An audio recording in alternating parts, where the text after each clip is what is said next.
परमाणु बम का माथा पे रख के फेंकेंगे, उतना मिसाइलों होनी चाहिए ना उस लेवल को ले जाने वाली। तो दूर तक फेंकने के लिए बनाए अग्नि मिसाइल, अब पास तक फेंकने के लिए बनाए पृथ्वी मिसाइल। अग्नि 5 का जानते हैं कितना मेक है? 25 मेक। 1 सेकंड में 9 किलोमीटर जाती है। अरे पाकिस्तान पगला ही रहता है, जैसे पाकिस्तान चाइना फेंकना तो पृथ्वी, अमेरिका पे फेंकना है तो अग्नि, ब्रिटेन पे फेंकना है तो अग्नि। पहाड़ी एरिया में एक के मिसाइल लड़ सकती है। उसको ब्रह्मोस मिसाइल है ना, इसे जाते जाते मुड़ जाती है, इसे 90 डिग्री पे मुड़ जाएगी, 80 डिग्री पे। और जब ऑपरेशन सिंदूर चल रहा था तो एक को ड्रोन इंडिया में नहीं घुस पाया था।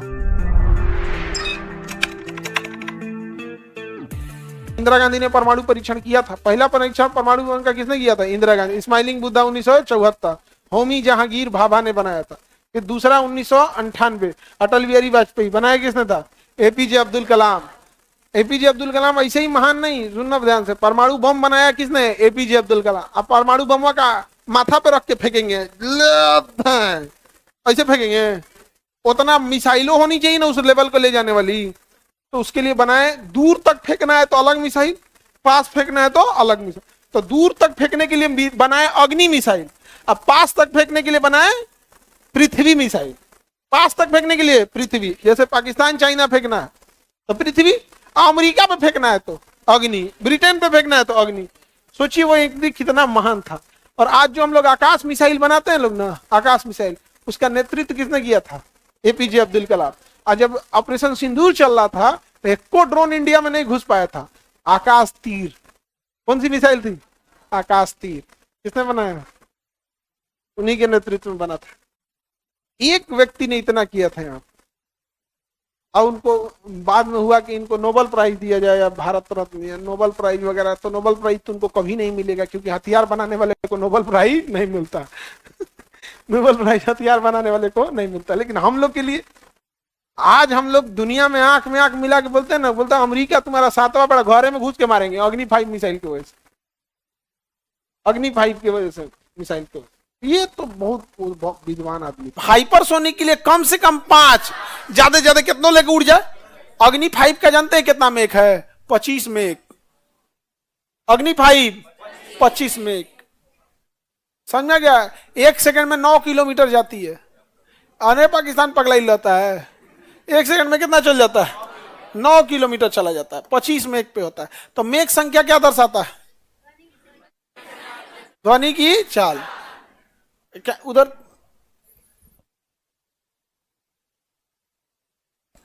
ध्वनि की चाल समझ में आ गया? मेक संख्या क्या बता रहा है? ध्वनि की चाल से तुलना कर रहा है। तो हम मेक संख्या का फॉर्मूला यही कहेंगे ना, मेक संख्या बराबर वस्तु की चाल, वस्तु की चाल बटा ध्वनि की चाल, ध्वनि की चाल। अब इसमें कुछ निकालना ही नहीं है। रीजन पूछिए क्यों? क्योंकि ध्वनि की चाल हमको पहले से पता है। अब सपोज कीजिए किसी वस्तु की चाल 660 है और ध्वनि की चाल 330 होती है। मेक संख्या 2, मेक संख्या 2 आराम से निकाल लेंगे कि नहीं? अच्छा, अगर वस्तु की चाल दिया है तो मेक संख्या निकाल सकते हैं। अच्छा, अगर मेक संख्या दिया है तो वस्तु की चाल निकाल सकते हैं। सिंपल है कि नहीं? कोई दिक्कत? एक वस्तु 5 मेक पर चल रही है, हाइपरसोनिक है या नहीं है? है। 5 पे भी पहुंच गया तो है। अगर एग्जैक्ट बॉर्डर लाइन पे ही पहुंच गया तो क्या कहेगा? हाइपर। क्या कोई पैसेंजर प्लेन हाइपरसोनिक हो जाएगा? अरे पहले सुपरसोनिक तो कर ले। राफेल जहाज सुपरसोनिक है, 2.4 Mach. Sukhoi 2.5 Mach. Tejas 2.4 Mach. जितने हैं सब ना लड़ाकू जहाज, सब यही 2 से 3 मैक के बीच में होते हैं। जितने हैं सब 2 से 3 मैक के बीच। समझ में आ गया? जितना ज्यादा हाई स्पीड में उड़ेगा उसका मेंटेनेंस खर्चा उतना ज्यादा रहेगा और तेल पिएगा राक्षस की तरह। आप में से कोई 100 के ऊपर 4 व्हीलर अगर चलाया होगा ना, 100 100 100 120, अब बाइक मरेगा लोग, तुम उतना बाइक डबल चक्का पे थोड़ी है। जैसे 120 ना है, बहुत सारे हाईवे पे लीगल है 120 चलाना है वहां। तो तुम 120 कभी चलाना तो नहीं चाहिए। 140 पुलिस जो 4 व्हीलर चलाए होंगे ना, उनसे पूछिएगा, उनके सामने दिखता है पेट्रोल खत्म हो रहा है, सामने दिखता है एकदम। ऐसे लगता है कि भाई पेट्रोल जल नहीं रहा है, पी रहा है। अब जो चलाए होंगे लोग उनको आइडिया होगा, क्योंकि उनको अपना क्लस्टर मीटर जो सामने होता है ना, उस पे वो ये देख लेते हैं कितने दूर तक जा सकता है, कितने डिस्टेंस में जा सकता है। पागल की तरह पिएगा। लेकिन अगर वही 70 की स्पीड में चलाएंगे, 60 70 आराम से एकदम बढ़िया चलेगा, ज्यादा दिक्कत नहीं आएगा। लेकिन हवाई जहाज का अलग होता है भाई, उसको स्पीड के लिए ही लोग बैठे हैं। तो हाइपरसोनिक समझ में आ गया। हेलीकॉप्टर कभी सुपर, हेलीकॉप्टर तो सुपरसोनिक नहीं होगा, ब्लास्ट कर जाएगा वो, तो सब सोनिक होगा, सब सोनिक होगा हेलीकॉप्टर, कोई दिक्कत। कुछ मिसाइलें सब सोनिक होती हैं, क्या होती हैं, सब सोनिक। तो तेज उड़ेगी कि धीमी, धीमी, तो धीमी भी उड़ना जरूरी है मिसाइलों को, कि जितना धीमा उड़ेगा उतना कंट्रोल कर सकते हैं उसको, दाहिने बाएं मोड़ सकते हैं। तो पहाड़ी एरिया में कौन सी मिसाइल मारा जाता है, सब सोनिक, सब सोनिक में। पहाड़ी एरिया में सुपरसोनिक मारने में बड़ी दिक्कत होगा। पहाड़ी एरिया में एक के मिसाइल लड़ सकती है, उसको ब्रह्मोस, ब्रह्मोस मिसाइल है ना, इसे जाते जाते मुड़ जाती है, इसे 90 डिग्री पे मुड़ जाएगी, 80 डिग्री पे। और जैसे पहाड़ कोई खड़ा है यहाँ पे, तो यहाँ अगर कोई पहाड़ है और यहाँ कोई छुपा हुआ है, तो जाएगी मिसाइल वही से मार देगी धाए से। और सब सोनिक में फायदा ये है कि धीरे धीरे धीरे धीरे उड़ते हुए जाएगा और फिर ऐसे मुड़ जाएगा, फिर ऐसे मार देगा। उसमें विंग्स लगे होते हैं, ऐसे मिसाइलों में विंग्स होता है, जब चलाएंगे तो अपना विंग से निकाल लेगा इसे, अदरवाइज में ऐसे करके उसी के ऊपर रहेगा इसे, फिर ऐसे निकाल लेगा, उड़ जाएगा विंग्स। टॉम हॉक मिसाइल सब जैसे होते हैं सब, ये सब सोनिक मिसाइल होते हैं। निर्भया अपनी जो है मिसाइल, वो क्या है, सब सोनिक मिसाइल।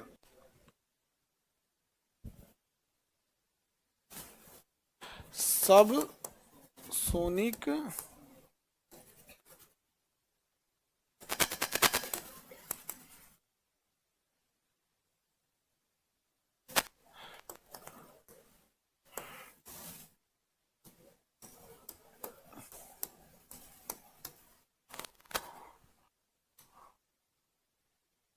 देखिए ये विंग, ये मिसाइल है ना, इसमें विंग्स लगा होगा, दिख रहा है यार, डाना ये दिख रहा है, विंग्स ये अंदर होता है, बट ये निकल जाता है फिर बाहर में, होता अंदर है, फिर जब फायर करते हैं लोग ना, बाहर निकल जाता है ये, अब बाहर निकल के फिर अपना पाथ चेंज करते रहता है। तो इसलिए यही थोड़ा सा खतरनाक होता है। इंडिया का सुपर सबसोनिक का नाम क्या है, निर्भया। क्या नाम है, निर्भया। देखिए लग रहा है जहाज है ना, है जहाज नहीं, ये क्या है, मिसाइल है। कैसा, सबसोनिक। देखो इसका थुतुरवा दिख रहा है, सुपरसोनिक में थुतुरवा कूच जाता है, क्योंकि सुपरसोनिक जितनी जहाजें रहेंगी उसका थुतुर कैसा रहना चाहिए, एकदम चोक, चोक समझते हैं, शार्प, एकदम शार्प नोकीला रहना चाहिए। अगर कैसा है वो, तो सुपरसोनिक या हाइपरसोनिक है। तो सब सोनिक में ज्यादा दिक्कत होता है, सब सोनिक में स्पीड अपने कंट्रोल में रहता है, इसलिए हवाई जहाज उड़ाने टाइप का रहता है। ये रहा सब sonic missile, royal navy Tomahawk missile. ये विंग्स में निकला कैसे है, इसके अंदरवा रहता है फायर होने से पहले, और उड़ने के बाद निकाल लेता है, या फिर वैसे डाउन कर देगा, जहाज में लाद कर ले जाएगा, जहाज में लाद के ले जाएगा, गिरा देगा, गिरेगा उसको विंग्स निकाल लेगा, विंग्स निकाल के हेलीकॉप्टर जहाज की तरह उड़ते रहेगा, धीरे धीरे धीरे धीरे पहुंच जाएगा। देखिएगा सूंघेगा दिन दिन, ओसामा बिन लादेन मार दिया। पहले से पिन पॉइंट एक्यूरेसी होती है। एक लेजर डेजिग्नेटर होता है, लेजर डेजिग्नेटर, जैसे उसको हमारा कोचिंग उड़ाना है ना, सपोज कीजिए इस पे बम मारना है, तो उसका एक जासूस अपने पटना में पहले से आ चुका रहेगा, और इस एरिया के लॉज में जहां वो सेफ रहे, जहां से बिल्डिंग दिख रही हो, वहां जाके बैठ जाएगा, और उसके पास एक लेजर डेडिकेटेड मशीन रहेगा जिसमें लेजर लाइट निकलेगी ग्रीन कलर की, और वो दिखेगा नहीं, वो हम लोग को नहीं दिखेगा। और वहां से ना वो टॉम हॉक को कर देगा कि टॉम हॉक मिसाइल मुजफ्फरपुर से फायर हो चुकी है। अब वो देख लेगा फायर हो चुकी है, अब वो क्या करेगा, लेजर डेडिकेटर ना हमारे कोचिंग के ऊपर लेजर लाइट मार देगा, और लेजर लाइट वह जैसे बिखरेगा ना, तो ई ससुरा आन्हर होता है, इसके अंदर ना लेजर डेजिग्नेटर होते हैं, रडार। ये आदमी उदमी नहीं पहचानता है, इसको उस सबसे मतलब नहीं, देख लेगा कि इधर से लेजर लाइट निकला है, और इसका लेजर लाइट की फ्रीक्वेंसी अलग होती है, उसी फ्रीक्वेंसी को देखेगा, और डेजिग्नेटर वह इस पे चालू कर देगा वहां पे, और देख लिया इसको, समझ में आ गया कि नहीं, क्या कर लिया, देख लिया, और देख लिया तो आके कोचिंग पे गिरेगा। तो हमको बचना है तो या तो मिसाइल से मार के इसको उड़ा दे, ना तो जो लेजर डेजिग्नेटर वा दिखा रहा है ना, लेजर लाइट वा ओकरा उड़ा दे। सर्जिकल स्ट्राइक में जो बम गिराया गया था ना, पायलट ने देख के नहीं गिराया था, उस बम के अंदर ऑटोमेटिक गाइडेंस सिस्टम था, ठीक है। तो भारत के खुफिया सैनिकों की कमांडो की एक टुकड़ी रात को चुपके से जाके, कुछ गूगल मैप से, कुछ ड्रोन से, कुछ सैनिक जाके और उस जगह पर अक्षांश देशांतर नोट कर लिए थे, अक्षांश और दिशांतर नोट कर लिए थे, अब वापस आ गए थे।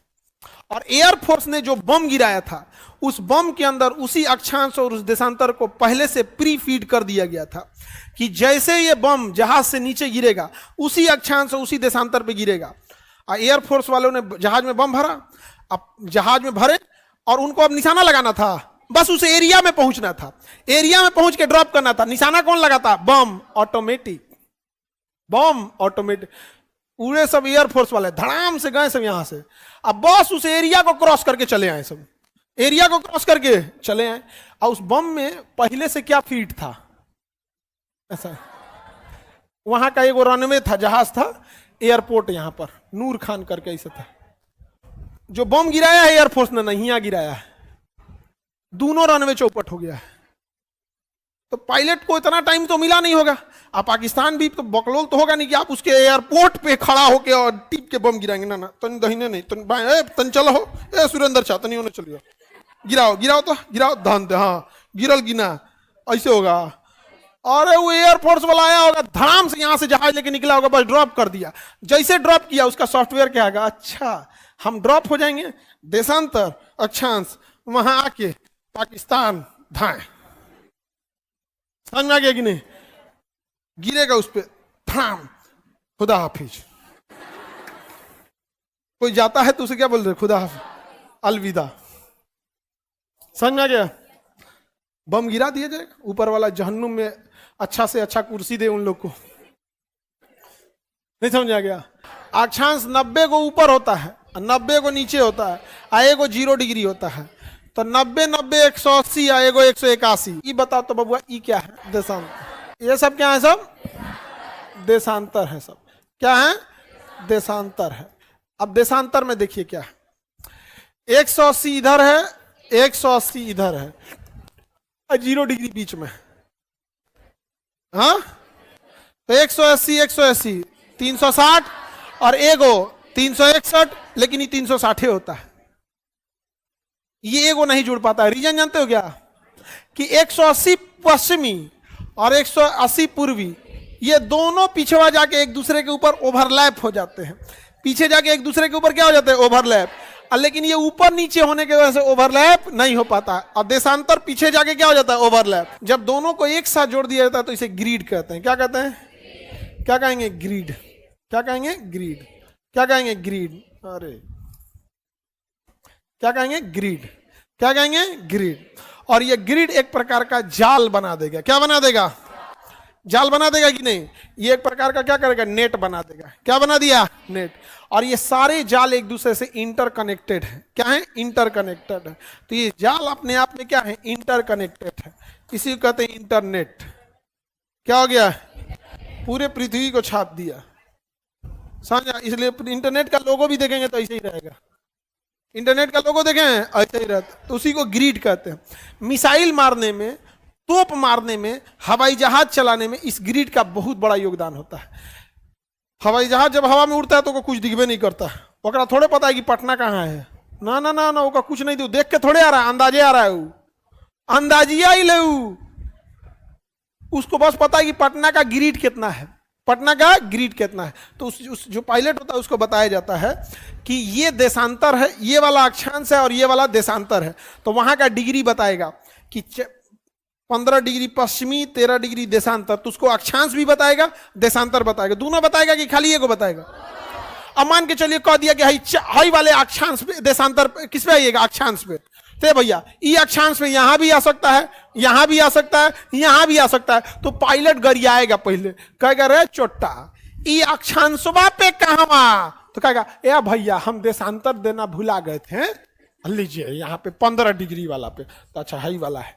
कौन वाला? हाई वाला। तो पायलट अगर यहां होगा तो पहले बन बना के भागेगा हेकरा पे, आओ के बाद कहेगा कि चलो ई रेखा पे तो चले, अब एकरा से जाके यहां मिल जाते हैं। तो पायलट को, पानी वाली जहाज वाले को, मिसाइल को, तोप को, जितना भी प्रोजेक्टाइल है हवा में जा रहा है, उसको अक्षांश भी बताना है, देशांतर। एक को बता देंगे तो गरियाएगा।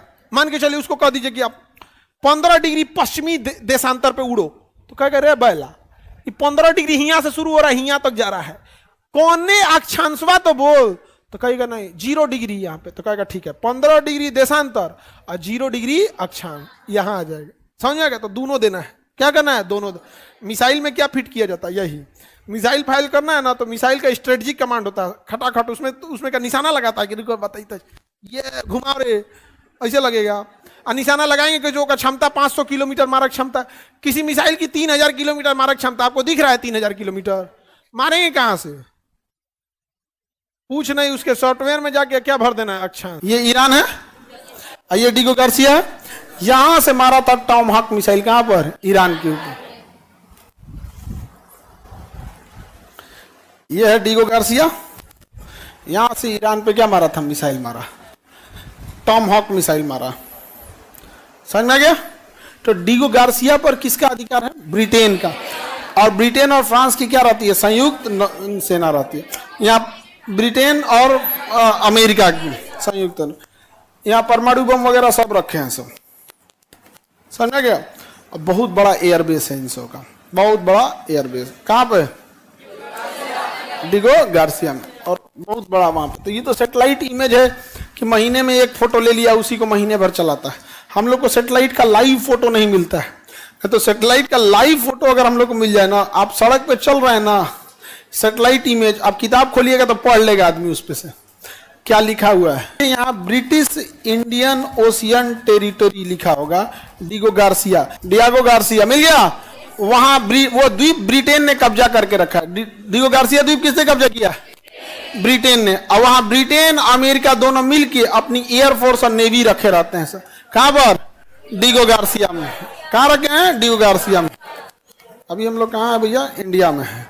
देखिए ये इस नक्शा में हम लोग देखते हैं डिगो गार्सिया को, ये मालदीव है, यहां है डिगो गार्सिया। देखिए इंडिया, इंडिया के नीचे मालदीव, मालदीव के नीचे चागोस, और चागोस में ही क्या चीज है, डिगो गार्सिया। ये द्वीप किसका है, ब्रिटेन का। चागोस आर्किपियागो लिखा है, चागोस आर्किपियागो, वो द्वीप जो होते हैं उनको आर्किपियागो कहते हैं, छोटे छोटे द्वीप होते हैं चागोस में। अब यहां देखिए ये लिखा है छोटा सा, यहां अमेरिका की क्या रहती है, नौसेना। इस द्वीप पे किसकी नौसेना है, अमेरिका की। अब यहां देखिएगा अमेरिका की नौसेना खड़ी होगी, यहां देखिए। इन नौसेना को पेट्रोलियम की कमी ना हो इसलिए पेट्रोल डिपो, क्या चीज है, पेट्रोल डिपो। इन लोग के लिए रहने के लिए बैरक, यहां देखो एयरपोर्ट है। और ये किसका, कौन सा, एयरफोर्स का है, किसका है, एयरफोर्स का। इसके अंदर वो रखे छुप के रहते हैं, ये शेल्टर है, इससे निकल के क्या कर देंगे, हमला कर देंगे यहाँ पे। अभी यहाँ पे इनका एक जहाज खड़ा है, 2 ठो, ये C-17 ग्लोब मास्टर है, इंडिया के पास में भी है। और ये उनका कोई और जहाज है, P8I पोसाइडन जहाज है, यहाँ खड़ा है, ये ब्रिटिश इंडियन ओशियन टेरिटरी नाम है इसका। और ये सारे मिसाइल सैलोज वगैरह हैं सब, अंदर अपना बैरक को रख रखे हैं सब, यहाँ मिसाइल वगैरह भरी रहती है सब। ये पेट्रोलियम के लिए है इसका, ब्रिटिश इंडियन ओशियन टेरिटरी। किसी को दिक्कत, छोटा सा द्वीप है, और इस पे केवल और केवल क्या रहते हैं सर, नौसेना।